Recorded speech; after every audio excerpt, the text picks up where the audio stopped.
বর্ষাতে হাইওয়েতে রাইড করার টিপস কিছু আপনাদের সাথে শেয়ার করব। টিপস নাম্বার 1, আমি ঢুকেছি হচ্ছে শর্টকাট রাস্তায় আর কি। এই শর্টকাট রাস্তা দিয়ে যাওয়ার চেষ্টা করছি। সুন্দর লাগছে আসলে, বিশ্বাস করাতে পারবো না আপনাদেরকে। ক্যামেরায় কেমন দেখাচ্ছে আমি জানি না। আমি আসলে সত্যি কথা বলতে আমি রাইড কিন্তু খুবই এনজয় করি। আমি প্রকৃতিটাকে এনজয় করার চেষ্টা করি।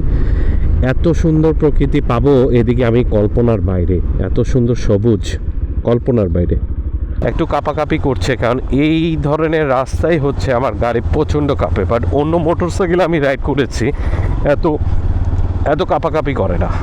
পরে আমি হচ্ছে সুন্দর জায়গা পাচ্ছি, কিছুক্ষণ পরে আমি সুন্দর জায়গা পাচ্ছি। আমার দৃশ্যগুলো এত ভালো লাগছে, আসবিলিটিও নাই, বাট এটাই হবে আই থিঙ্ক। ওহো, এটা ছোট্ট একটা খাল ভেঙে গেছে। সারাইল বাজার কি এদিকে? সারাইল বাজার, থ্যাংক ইউ। তবে হ্যাঁ, প্রচণ্ড ঝড় বৃষ্টি হলে এই রাস্তা দিয়ে না আসাই ভালো, কারণ গাছ প্রচুর। এরকম রাস্তা ধরে যদি যান তাহলে হয় স্টে করুন, সবচেয়ে স্টে করেন, না হলে ব্যাক করুন।